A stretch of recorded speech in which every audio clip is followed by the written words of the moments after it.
Welcome to the Grid Podcast, episode 19. Our goal is to educate and to bring hard-hitting truths about America's critical infrastructure. I'm your host, Maria Sumnicht. A quick disclaimer, political opinions expressed in the podcast by participants are their opinion and not necessarily that of the Grid Podcast. Please subscribe and like and turn on the notification bell so you can be notified when we go live. This helps promote the channel on YouTube. Today, we are welcoming Adam Jones. Adams is a public safety preparedness leader and advisor with 28 years of experience helping organizations anticipate risk, strengthen resilience, and perform under pressure.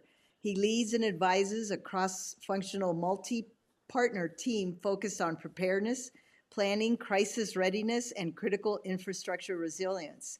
Adam, welcome to the show today. I know this is a special episode, and we are so honored to have you. I know with your busy schedule, it was hard to get you on the regular times, but I'm glad you made time for us.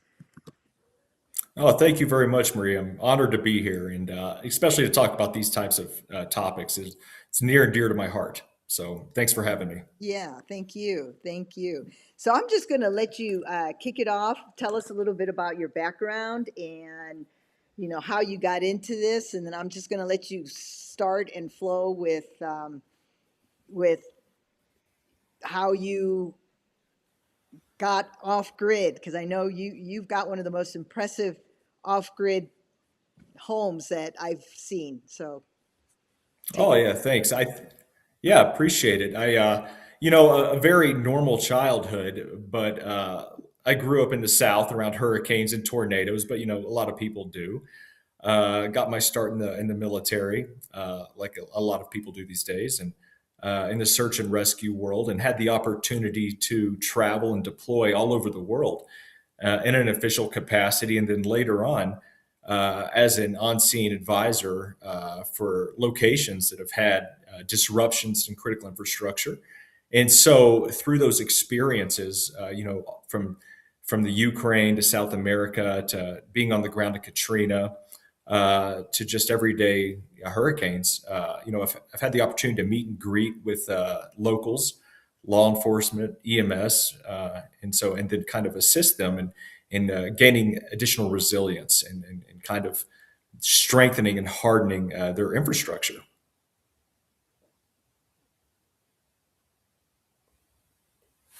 I think I lost your audio there, Maria. Yeah, sorry, I put it on mute. Okay. Looking at, we have a lot of folks out there who talk about, this is how bad it is. This is how bad it is. And we got to prepare for this. But I want to focus more on the solutions because, like I said, you've done some pretty incredible things. You've been around the world and been in situations where there's been natural disasters or man-made disasters, and seeing what are the best approaches to recovery and how to prepare. Yeah. I mean, you gain a lot of experience because regardless of how it happens, right? It could be from either a bombing or an arson or some type of cyber, or, name your kinetic event to Mother Nature. And ultimately the result is the same. Be that recovery is a little bit easier when you're not being shot at, but ultimately you have people that are displaced and they're hungry and they're cold and they're scared. And so understanding how to assist in organizing those communities to ensure that they rebound as quickly as possible with as little loss of life as possible. Yeah. Well, we know the Caribbean area is prone to a lot of natural disasters in the sense of hurricane. And we talk a lot about black sky events, and most of when I speak to people, what they say is that, that'll never happen here. But it has happened in the United States. I know people don't consider Puerto Rico part of the United States, but it is a territory of the United States that got hit very hard by a hurricane named Hurricane Maria. And it actually wiped out everything. I know a lot of people don't realize, but they were, all their communication towers were down. Their water systems was gone, their ports gone, everything gone. And, maybe you can fill us in about even the state that they're currently in. It's taken a lot and they're still recovering. Yeah, I mean, I've got a lot to say about that. I mean, this is a location that I mean, this isn't just the first time this has happened. They've had strain on their infrastructure for as long as any of us can remember. And just due to the way it was created, the rehabilitation and the rebuilding efforts have taken much longer than anyone's ever thought. And I can't get into all the corruption. I can only assume, but it's difficult to get supplies down there, right? It's not in the local mainland here, so it's been very challenging for them. And also kind of want to talk about the stigma with preparedness. And it doesn't take a giant national level event to impact you. It could be a wildfire in your backyard. Right. So people that are just using that as an excuse to not take basic preparations, I think they're doing themselves a disservice, because it could be an ice storm, right? Yeah. It could be a weather event that takes out a substation or a water pump facility that's going to impact you directly. And so you could be the only one displaced, or you could be part of a neighborhood or a small town or community. But regardless, it doesn't take that national level event to impact you directly. Right. So how would you advise anyone watching right now, sort of the ABCs of what should they first focus on? Yeah, that it's a question that comes up often in this community: where to start, what to spend money on. And the truth is, you have to do a really honest analysis of who you are, where you live, what your skills are, what's your financial abilities, Hmm. because it's not all just buying all the cool new, like, buckets of food or that new Right. gizmo gadget, right? A lot of preparedness can be done for free. And I'm not suggesting that you don't buy any physical items to assist you, but there's so much information now on the internet on how you can harden yourself and also your household to prepare for these types of events, right? And Right. it doesn't take a lot of money. I mean, ultimately, it can be a large investment over years, Hmm. but just kind of starting that process, buy an extra can here. Think about a blackout kit for 3 days, right? Think about water. Think about, is your home, is it, you live in a cold environment? How are you going to heat your home? Or do you have somewhere else you could go, right? You don't Right. necessarily need to stay in your home. And so I think it's very much an individual analysis that has to be completed, because we're all so different. Some of us live in neighborhoods, some of us live in condos, skyscrapers, or in the country. And those are the lucky ones, but we all can't live on a large ranch somewhere on the river. But Right. Right. I wish we could. But the truth is, you could live on the 32nd floor in an apartment in New York City, and their needs are going to be much more different than someone that lives in Wyoming. And That so I think you really have to look, kind of look at yourself and what you're able to do. that's true. I was one of those people who lived quite not that high on the 32nd, but high enough in New York City, and you can plan and uh, actually take care of yourself and even have a couple extra things for some neighbors, right? But Yeah, I mean, the more people you can recruit to be prepared minded, even get them thinking about it. And those conversations don't have to be zombie apocalypse questions, right? I think people can be turned off very easily by this topic if it's brought up incorrectly or too directly. And so it can be like, hey, we just had this ice storm or a blackout, or like, hey, do you have a plan if we lose power this weekend? Things like that. And just get them thinking about it and say, like, I bought a little bit of extra water, or I fueled up my vehicle, or we're going to make sure that we have some extra batteries and we know where our headlamps are at, and we have ways of cooking food, things like that. it, right, it doesn't take much. It's a mindset more than anything. I And then once you're in that right headspace, you can really kind of start evolving into being prepared on a larger scale. right, right. So okay, let's say you put away water, and what? 3 gallons of water per person a day. Is that?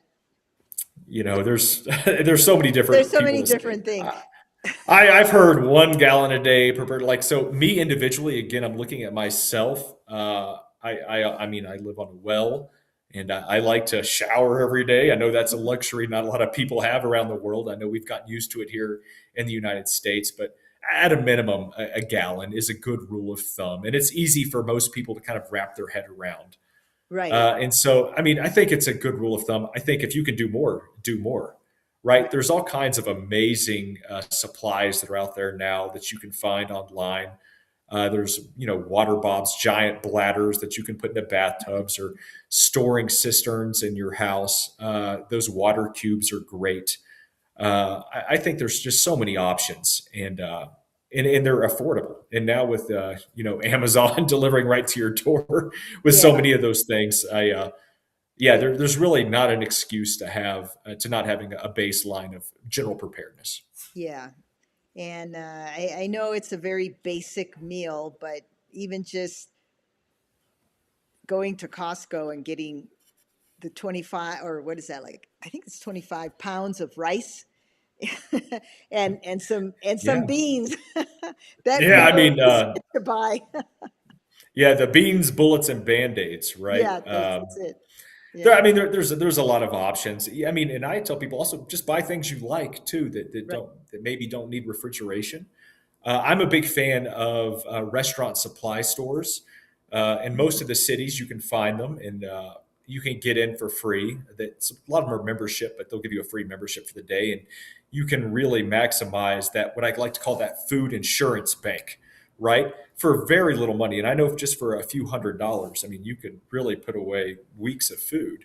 Now, it's not going to be great tasting. I mean, you can always supplement with spices and Hmm. just be smart about it. And I would practice it too. Don't be one of those people that just buys it and throws it in the closet and forgets about it. Know when you buy it, know how to cook it, right? It's like buying Right. that Bofang radio and knowing how to turn it on and actually Yeah. programming it. So Yep. yeah, Yep. get the repetitions in the equipment and the supplies that you're buying.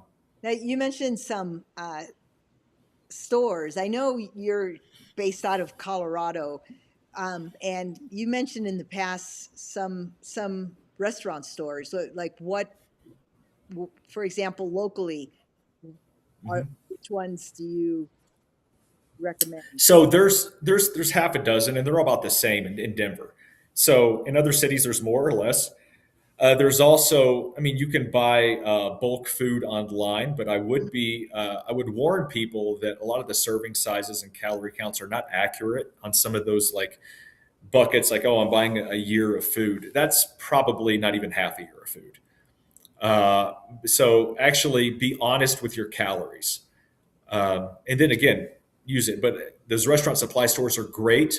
There's also several Church of Latter Day Saints Bishop storehouses across the country, and they sell bulk food that's already prepackaged in those number 10 cans, right? Tax free.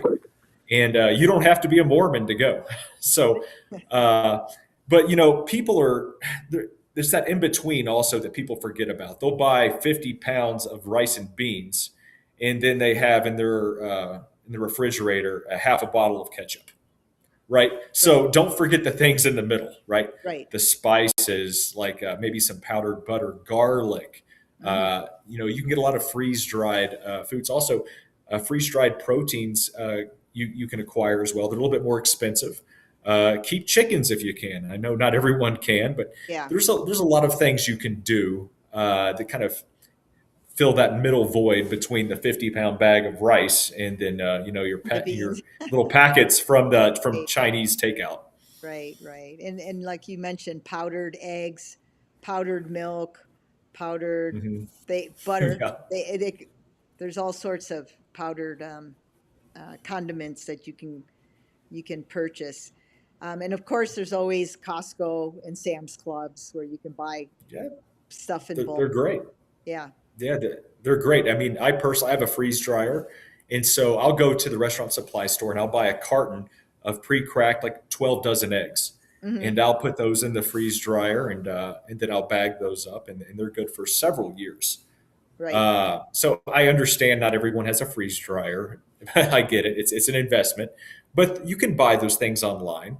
Yeah. And again, buy things that you'll eat, right? But also think about vitamins and think about things that are going to keep you healthy, right? Right. That those beans and rice are going to get really old after They're a while. real fast for breakfast, lunch, and dinner. Yeah. You're going to hear the kids Right. go, Yeah, again. I mean, like I'm sure they're happy they're being fed, but at the same time, I think about those things. Yeah. Do I want meal one and meal like 205 to still be edible? Right. And you got to think about your pets too. Yeah, Yeah. yeah, and that's a tough decision because pet food doesn't last forever. I mean, you can Yep. bag it, and there's lots of things you can do, but yeah, it takes up a lot of room. It's heavy. It's expensive. Yeah. So if you have pets, you gotta plan ahead for them as well. You're absolutely right. Yep. So, well, I know you've done quite a bit of work around your home to make it resilient. Can you talk to us a little bit about what you know how you went about it, how you chose equipment, and Sure. everything involved with Yeah. that? Yeah, and it's a lot easier than it used to be because there's so much information that's available online and Hmm. reviews and reports and testing. Again, a very individual analysis. Turning off the power at your house for a day or two or a weekend and find out where's the pain, right? What, Mm. what do I need to fix? And Point. some people, it's one thing or another. For me personally, and it's not super amazing or unique, but I have a battery system that I installed myself with solar panels, Mhm. and it provides all the power that I need. And normally, when I wake up in the morning, my battery's around 80%, and then usually around 10:30 in the morning, my batteries are at 100. And so, obviously, my children are grown now, so we don't use as much power as we used to. But it's very easy for us to make much more power than we use here. Uh, Also, things to think about: am I using natural gas? Mhm. Uh, is that something that's going to be disrupted, possibly if there's an event? Yeah. Uh, Storing gasoline, is it stabilized correctly? There's different products you can use for that. Uh, I'm a big fan of propane. However, it's not unlimited. I don't have a natural gas or a propane well in my backyard. Right. I Right. do store I do store a lot of it, but I think about and I'll often see I'll see, like, let's see how much I have in the pantry and let's see how long I can go without going back to the grocery store. Yep. Or do I have spare parts to fix my furnace? Do I have documentation on how to do that myself? There's a lot of fantastic products out right now where you can download videos and manuals and Hmm. store them onto, locally on a hard drives to kind of walk you through that small engine maintenance or HVAC maintenance or plumbing or wiring. I think people that are kind of into this mindset are natural tinkerers and are willing to learn and understand, like, how do I switch out a faucet, right? Or do I Right. fix a pipe or a fuse, things like that. And then just over time, just getting repetitions. And with YouTube now, it's amazing. Right. You can learn almost anything, right? I didn't have that growing up, and I think a lot of people take it for granted. But I also think in the event that that goes away, it's going to be much more painful because we've gotten so accustomed to having instant information, Exactly. right? Yeah. And Exactly. those answers at our fingertips. Yep. And you actually mentioned an excellent point. For about, I don't know if you can see that, for about $70, you can buy one of these things. They're tiny. I think this one's a 4 terabyte. And actually, one day I did go. I spent like an afternoon go on YouTube, just typing in how to wire things, how to do this, how to Yeah. do that, how to do. And I probably downloaded a couple hundred videos because you can queue them up. You can get some Oh software yeah. and you can just grab the URLs and you can queue up like 30 or 40 at a time and it just zero. So, assuming that your internet can handle it and you're not doing Mhm. anything else with your internet while you're doing this, it'll just cycle through and you can have basically everything you could ever want to know on the hard drive. So when the internet goes, you can recover or Yeah. you're not left in And, the and cold.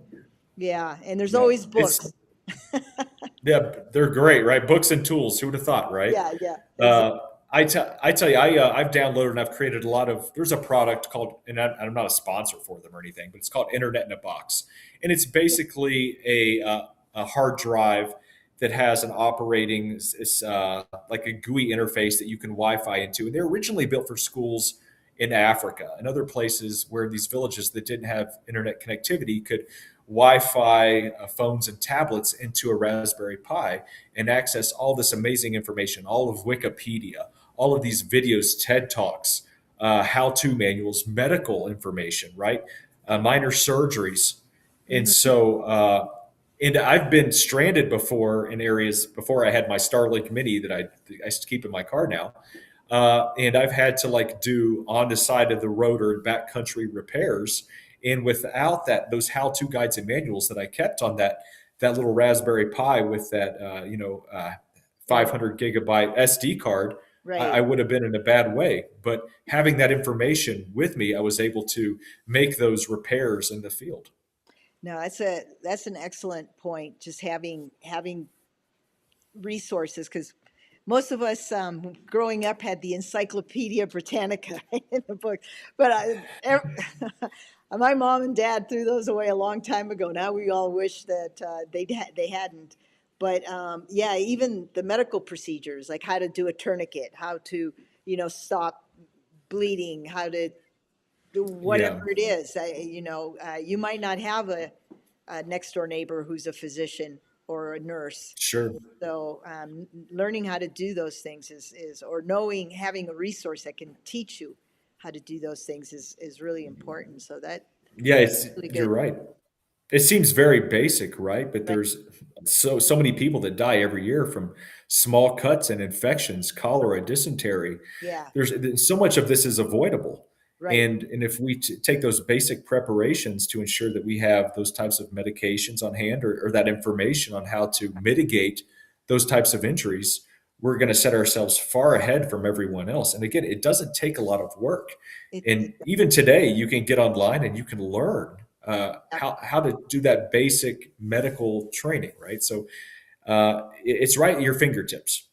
it is, and also the fact that you don't need a lot of things. Well, what if we run out of drugs? Well, learn herbal medicine. There's some really good books on that, and Hmm. you'd be surprised.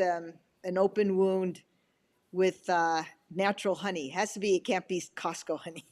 Sure, It has to be sure. honey that you source locally, and it's pure.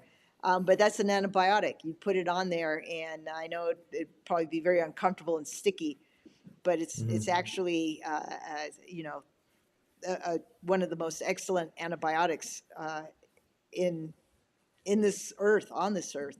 So Yeah. just Again, yeah, knowing things like that can really help you, and like Adam said, just getting online, either going to Amazon, buying books, or going to YouTube and downloading thousands of videos on how to, and also on how to homestead. Yeah, but yeah. I think again we've gotten so accustomed to having these amazing resources and medications and tools and mhm, experts, frankly, at our right, fingertips. There's someone to fix everything these days, right? We're no longer our grandparents who, if it broke, they had to fix it, yeah, right? right, And a lot of the things that are sold now, they're not really meant to be fixed.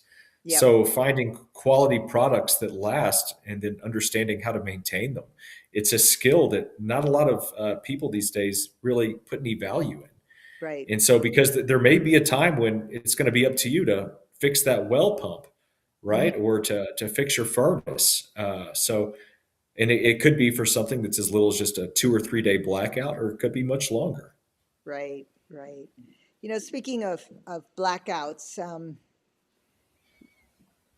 what on a scale of 0 to 5, 0 meaning really extremely non-existently poor, and 5 being great, what would your opinion be on the resiliency of our grid? And Yeah. So a lot of people have spoken on this topic, and I've had the advantage of interviewing operators on multiple parts of our infrastructure, not only here in the United States, but overseas. But it's a patchwork, right? Right. And a lot of our infrastructure is aging. It's not uncommon to have substations with components that are 40, 50, even 60 years old.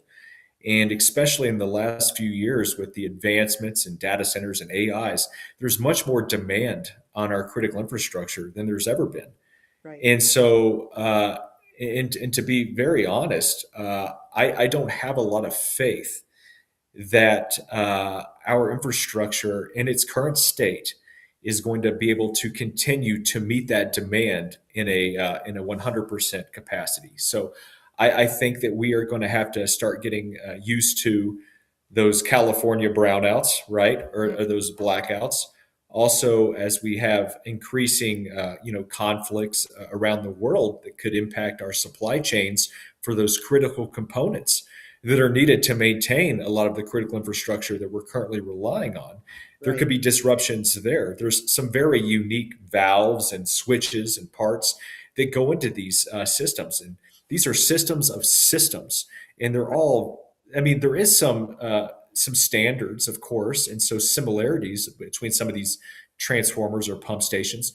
But there also is a lot of very unique elements and Mm-hmm. components in these parts because there's I think 3,000 power companies in the United States. And the example I like to use is when you have major, Fortune 500 companies that are being successfully hacked, right? What chance does that small mom and pop electrical provider have, right? When the Right. person responsible for security is also the same person that cuts the grass at the Right. substation, right? We've all driven past those big pump houses or substations and seen that there's little to no security. Mm-hmm. And in, in speaking from experience, a lot of they're in remote areas, right? So even if there was an incident, it's going to take time for those linemen or those operators to get on scene to do a proper evaluation and assessment to even figure out what's going on, and that doesn't even take into account the cascading impacts and failures because of the increased demand that we're seeing on the grid now. Right. These substations don't have that flexibility to move power as easily as they used to, and again, this problem is not getting any better. Yeah. And I think that's the one thing the American people need to understand is it's not getting any better, but there are solutions out there. But action needs to be taken by uh, our government to Mhm. prioritize and divert money to addressing this. But that's not happening because we're focused elsewhere, which is unfortunate for the American people. But you can contact your congressman. There are congressmen out there that are trying to do something, Mhm. and finding out who they Mhm. are is something that you should go go investigate as a citizen and be concerned about. What are they doing on your behalf? I don't know if you can give Yeah. some insight to that, but Well, not too much, but yeah, I mean, we are in a perfect storm right now because we are advancing so quickly, and this isn't normal or routine from growing up in the 70s and 80s and 90s. Things didn't right. move this fast, and the demands weren't as fast, and because of that, we've put ourselves in this situation. And at the end of the day, these power companies are in the money business, They are. and security and resiliency costs money, and Yep. some of them are better than others, right? But some of them also have the opinion that it hasn't ever happened, so it probably won't, Won't. right? Yeah. And so and it's a dangerous outlook, but that's business, and I can't think of anything more critical than our critical infrastructure, specifically, power and water, telecommunications, transportation, but Mhm. specifically water and power, right? Right. And instead of these sectors all really kind of lean on each other, they don't really hold each other up No. because for many of these sectors, if one fails, several others will fail as Yeah. well.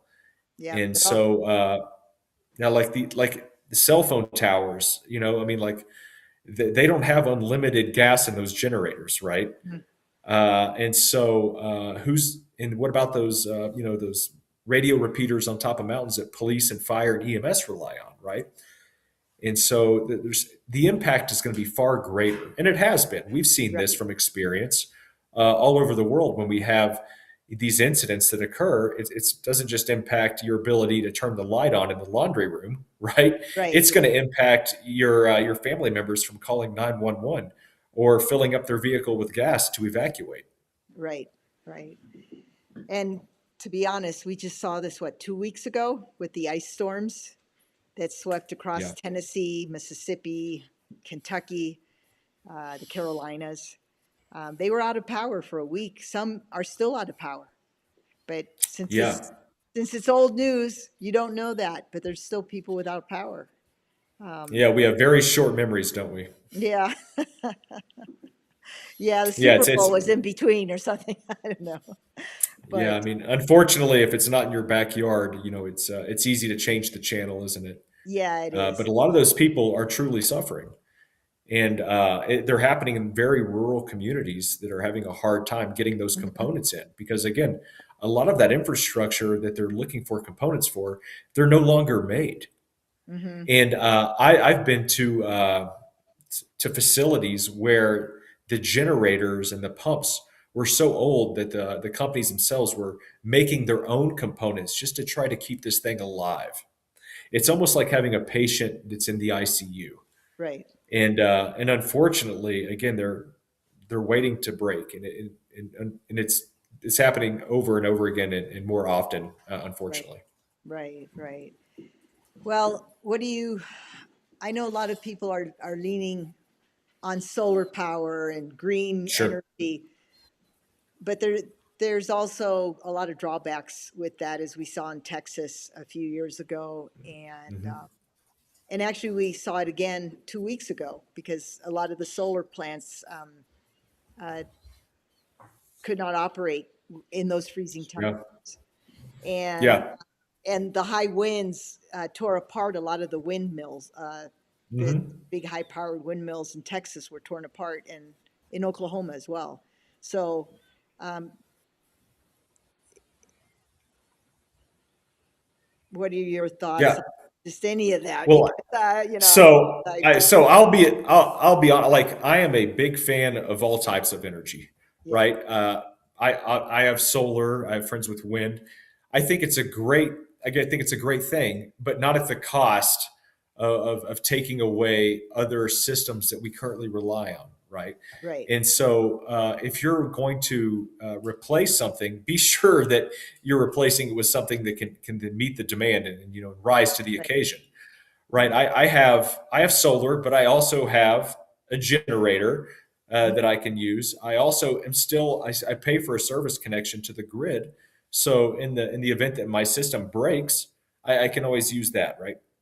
I believe in layers of protection here, right, and so preparedness is being prepared for that. If that one system fails, I can lean on something else, right, and also understanding that a generator is a great solution for most people, right? mhm, I think for those 1 to 6, 7 day outings, I think it's a great solution, but it's not a permanent solution. right, And ultimately, batteries have a lifespan as well. Now they're getting better. They're getting more affordable and more available. But still, even the newer lithium batteries, 10 to 15 years if mhm, maintained properly, which is a lot, which is a great thing. Uh, but I think layers in your preparations is smart.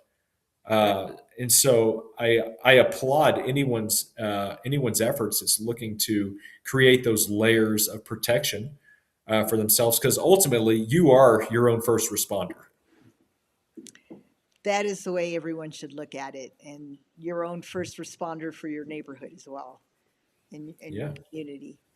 um, and just forming a coalition of, I'm not saying a lot of people say, well, my neighbor is such a blah, blah, blah, and I said, well, fine, just find the neighbors that will work with you and that Yeah. are also the same mindset. And sooner or later, that one neighbor, when things do hit the fan, they're going to come around. So, they'll join you later, not the sooner, Yeah. but make provisions for It- them as well. yeah, and they don't need to be a tactical ninja. Maybe they're really good at canning or gardening, Right. right? There's a lot of it's not all like super Rambo tactical type gear. I mean, sure that stuff is important, but Yeah. that's not all of it. So there's a lot of people who bring value in Mhm. a community, I would say, effort or response where you're all kind of coming together. If you can make those connections now, I may have told you this story before. One of my very good friends in Houston, during the winter storm in 2021 in Texas, that took down a large part of the grid there. He invited several, and he lives in a very affluent neighborhood. He was the only one with a generator. And that night, their pipes were freezing and breaking, and he was inviting neighbors into his home, a lot that he had never even really met before. And fast forward now 3 days, and he has over 50 of his neighbors Oh, in wow. his home. And he was actually having to provide security. They were taking rotations to guard his generator because people could hear it, right? Mhm. And they said, "Oh, that person has resources." And so there was multiple attempts by people to steal his generator. And again, a very affluent neighborhood. And people are very well behaved when they're warm, fed, and clean, right? But you Right. take away those things, and we become very primal. And come to find out, right before the lights came back on, there was a effort within many of those neighbors to kick him and his family out of his own home because he wasn't allowing any of their additional family members in from other neighborhoods.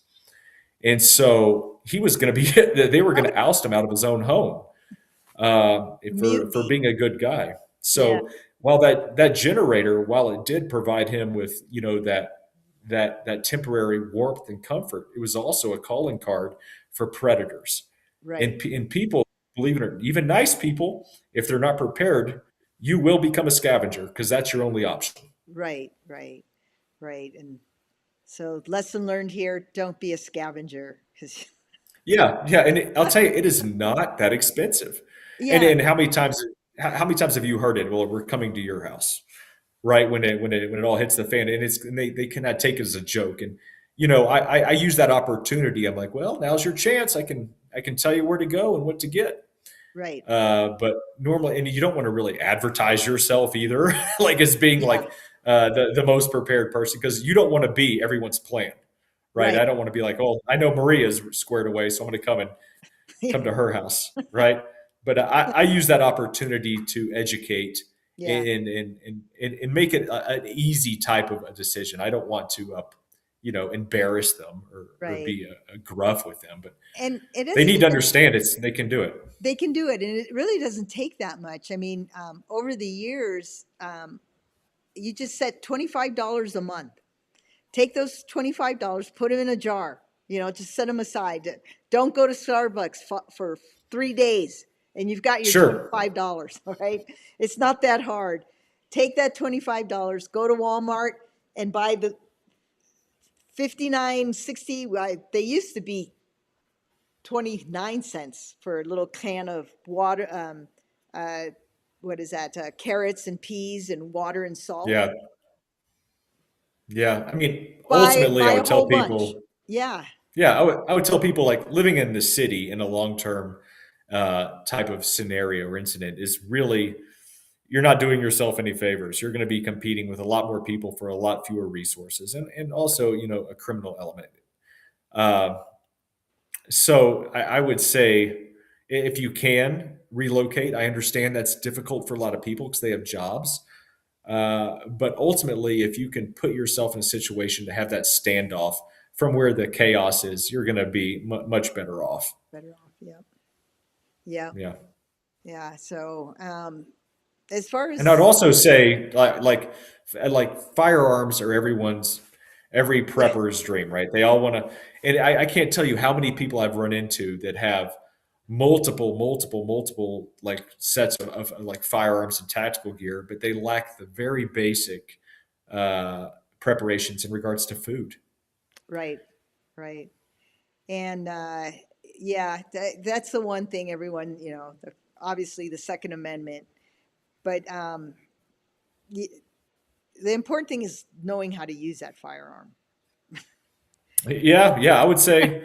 I mean, I'm a big fan of the Constitution. You Yeah, want yeah. a gun, that's great, but help yourself out, right? It's like Right, buying a medical kit without learning how to use a tourniquet. It's right, like anything else. If you right, have tools, know how to use them and know how to keep them safe, right, right? It's right. And so clean. you're only helping yourself. Yeah, you're only Yeah, helping yourself. So learn how I to. would take those. Yeah, there's so many places to learn. Yeah, So I would take advantage of that. I'm not saying it should be required, but why not become better at it? yeah. The only place I ever found it difficult to find a shooting range was in New Jersey. I'm I sure. actually had to go to New York. I was shocked. Well, seriously? Oh Yeah, yeah, the nearest one is all the way down in Newark. I'm not going to Newark. So anyway, yeah. yeah, yeah. And there's a lot of clubs now, and I know in the Colorado and the Denver area, Hmm. there's multiple gun clubs, and they have like meetups and events. So even for people that have never used a firearm in their life, they can go there and not feel awkward or uncomfortable or embarrassed. So don't let that be an excuse to get that training, Right. right? And so, because I see that a lot, people are really reluctant to make those purchases, and it's not only in firearms; it's in other types of equipment as well. Yeah. But step outside your shell, right? That's okay to Right. learn, like because we everyone started from zero at some point, Right. and so and that's okay. Yeah. And the NRA is always a good place to a resource to go look up if you want to Mhm. hire a someone who can train you. They'll show up at the Sure. firing range and help you. That's how I started.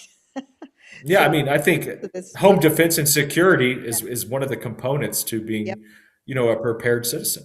And Yep. so take it seriously, Yep. but don't let that overwhelm you. And so you forget to get the other things, Exactly. right? Exactly. Yeah, because you're not going to be able to fire that firearm with accuracy if you haven't eaten for 10 days. So Yeah. You may be trading that firearm for a, bucket of tomatoes. yeah, exactly. So Exactly. Exactly. What else can you enlighten our viewers with uh, in your experience in dealing with just preparing and getting your home ready and your family ready to really be resilient no matter what happens. sure. I think depending on where you live, right? Obviously, I live in the country. So the most likely scenarios to impact me are going to be different from someone in a city. Right. So I would say it's always smart to prepare for those bigger, I think, more impactful events because you'll be ready for the little ones, Mm-hmm. right? But take care of the basics first, right? Make sure that you have a way to stay warm or cool if you need to, right? Food and water, and these are very basic, and people should obviously understand this, but unfortunately, a lot don't, right? Common Mm-hmm. sense isn't so common. But take a hard look at yourself and what you need. And for me, I know it's fire is a big danger for me. So ensuring that I have a good evacuation plan, I have a way to get a hold of my wife and my children in the event that the cell phones aren't working. We're all ham radio operators, and we have a communications plan. And so in radio is another.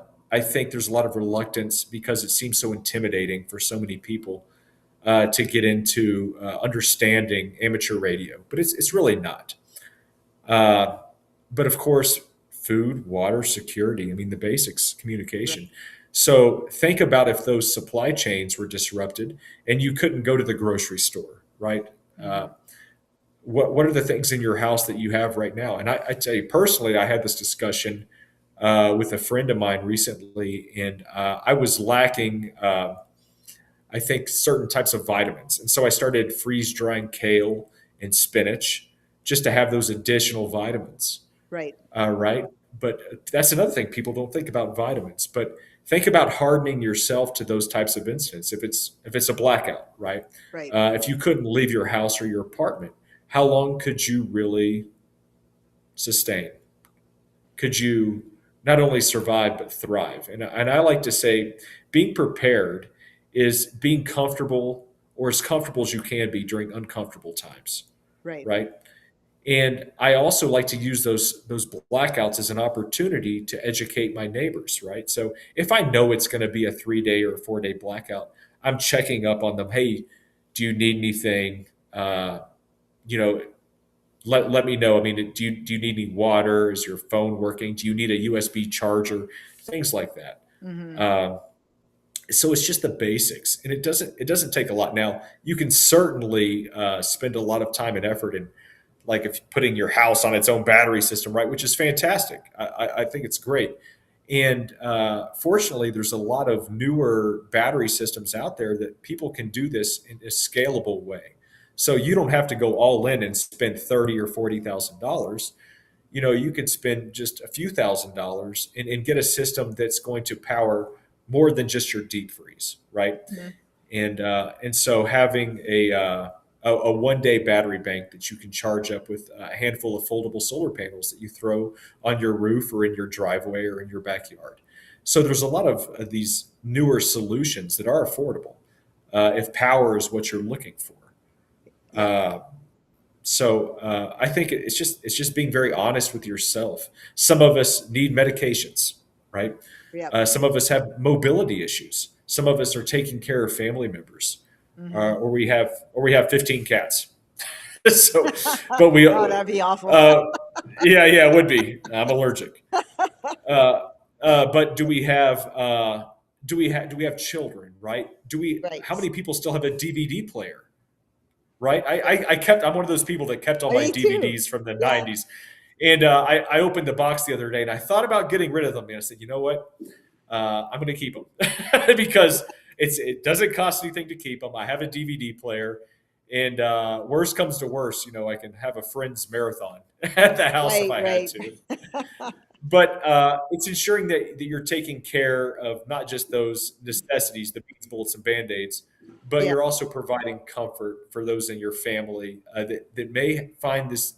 It's not fun for everybody. I'm one of those weirdos. We get a snowstorm or an ice storm, I get excited. There's a lot of people that it really scares them, Right. right? And so they think about, like, do I have my medications for my diabetes, or for my antidepressants, or for my respiratory Yeah. issues? So there's a lot of people that think about that, and I understand. And you can Yeah. work with your doctors to get extra medications if you need them. And if your doctor won't, trust me, there's doctors out there that will do that for you. Yep. Yep. And check on your elderly neighbors too. 100%. 100%. Go out there. I mean, if you're still young enough to get out there, go out there. And last year we had that big snowstorm here with that heavy, heavy, heavy snow.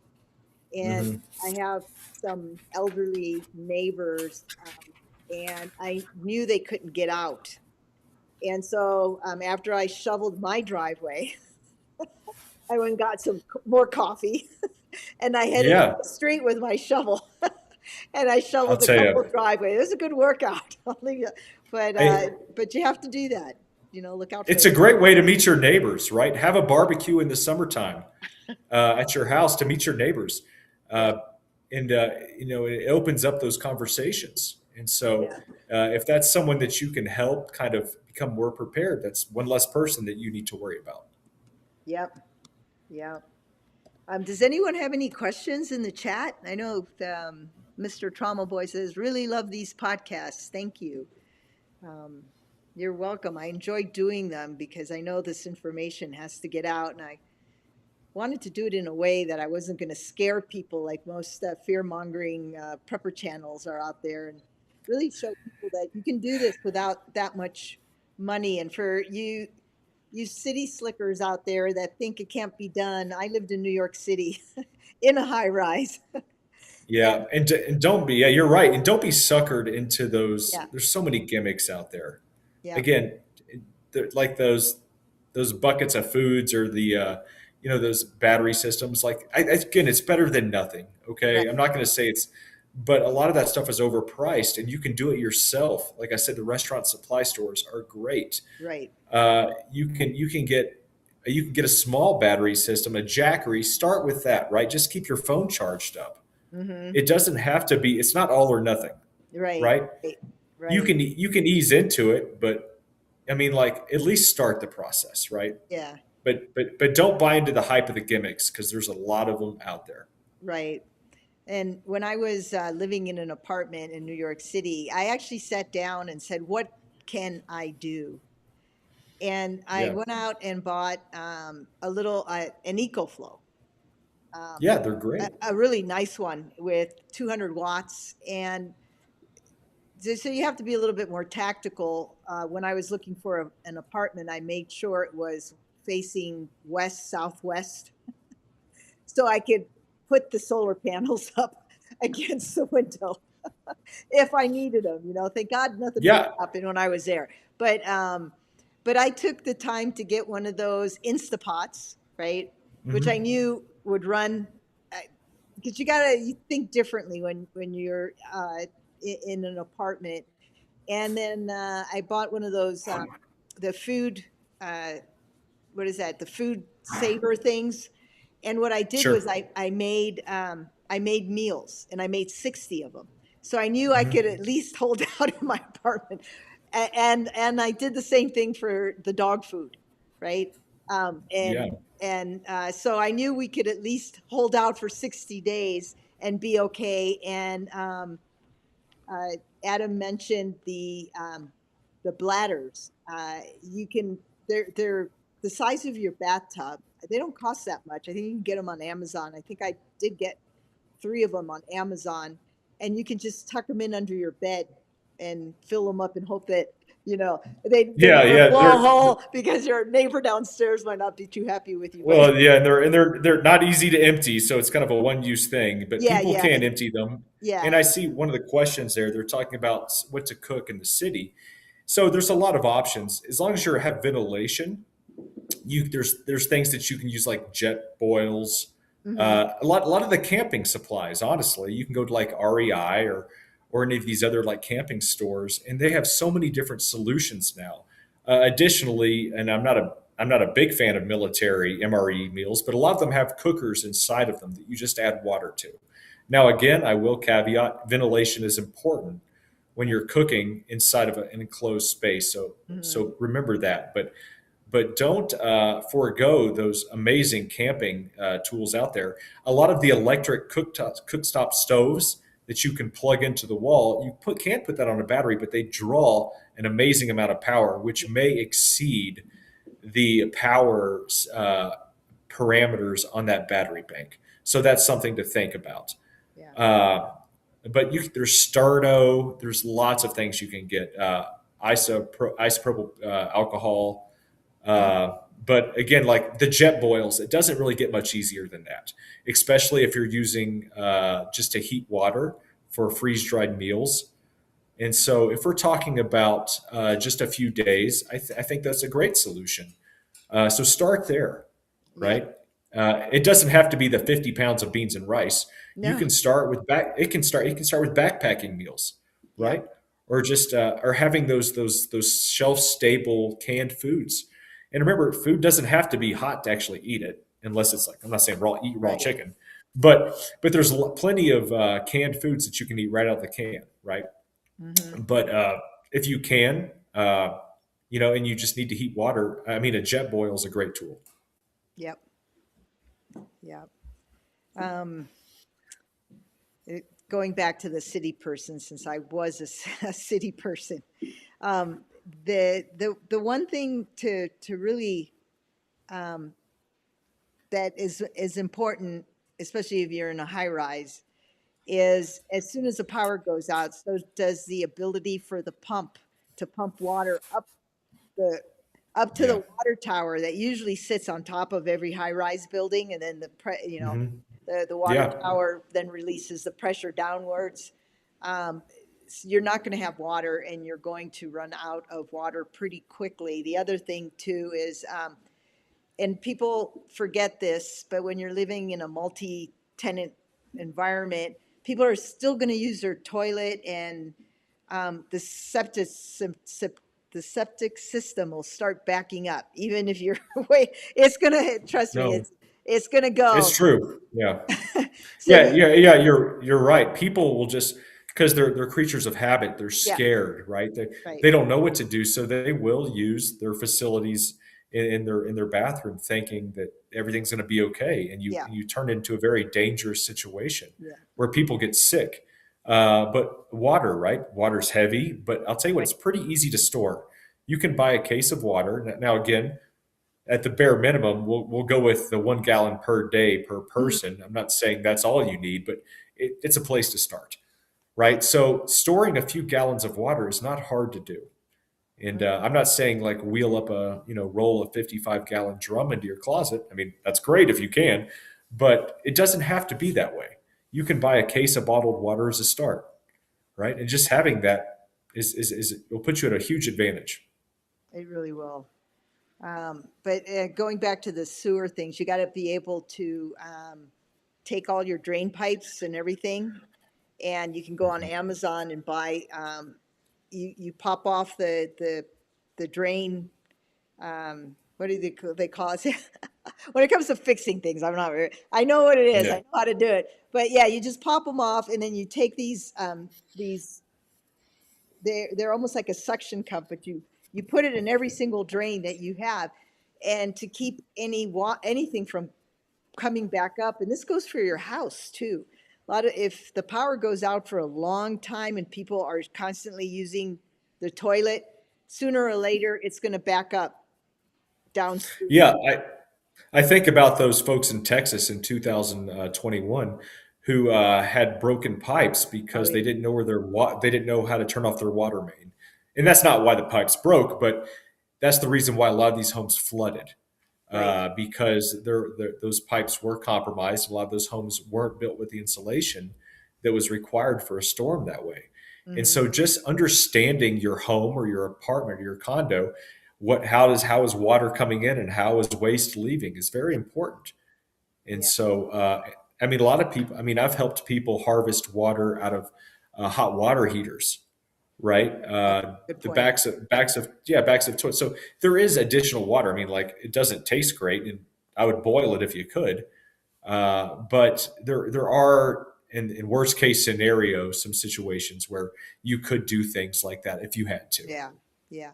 And another, speaking of your hot water heater, if you do this at least once a year, and I can't, I admit I used to be good at this when I was in California, but not so much here, is to it doesn't cost that much. Get a plumber to come out or learn how to do it yourself and drain your hot water heater Oh uh, yeah, and yeah. clean it out. And so It's not when hard. it's not hard. And so when you need to use it, and if you need to get water out of it, it won't have all that hard, you know, all that hard Yeah, sediment there's in a the lot of water. soot that can be in it. Yeah, Yeah, yeah, use this time. I mean, these are the good times, right? right. So use this opportunity to learn, to acquire those skills, to get those baseline of tools and medical supplies, and to teach yourself defensive skills. This is the time to do it. And if you and obviously we're not like these super AI brains, but you can download, like as you said, a lot of information and have it at your fingertips if you need it. Buy a USB power bank, things like that. Keep it topped off. Have a headlamp. Know Yeah, where it's at.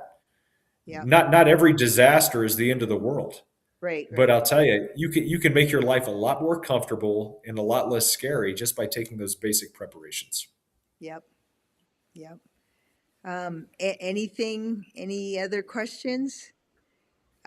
City person. I know, living in the city, the other, my big thing was how I was going to get off Manhattan. That Yeah. reminded, if anything, I always thought of that movie with Kurt Russell, Escape from New York. How am I going to get out of here? Right, right. And I didn't mention it before, but your body is your number one tool, Yeah, right? So taking care of ourselves physically and mentally, because ultimately, if your body is broken and you're unable to do the things you need to do, it's just going to be a lot more difficult. So take care of yourself the best you can. We're not all in perfect shape, and that's totally fine, but we can probably all be better. And so take the time to take care of yourself. yep. Uh, and I would say spiritually too, because if something does really get really bad here, um, you're going to have to be stronger than your physical body, because I think most of the battle happens, up here, in your mind, and if you can't focus and rest your mind so you can think clearly, um, Hmm. the rest doesn't matter. So, Right, right. so. Yeah. Uh, Well, if no one has anything else, I'm just so happy I was able to get Adam on the podcast. And I don't know, Adam, if you wanted to share any information, how people can reach you, or you know, make recommendations. I know you're very private, so that's okay. They can reach out in the comments section and ask questions, and Right. I'll be sure to pass them on to Adam. But thank you so much for joining us this evening. I was happy to do this special broadcast. And any parting words of wisdom? No, I'll say there's no time like the present. Yes, true. So it's never too late, right? So you may have thought that you haven't done it at this point, you never will, but don't let that be an excuse, right? Tomorrow's a new day. Use that opportunity to buy that extra can of food or that extra jug of water and just start, Just right? start. Yep. It's better than nothing. Yep. And Absolutely. just change your mindset. Be Yeah. self. Remember, you are your own first responder. Right. Right. Well, thank you. Thank you. And with that, we'll say good night to everyone until next week. You know, be prepared. Take care. Bye.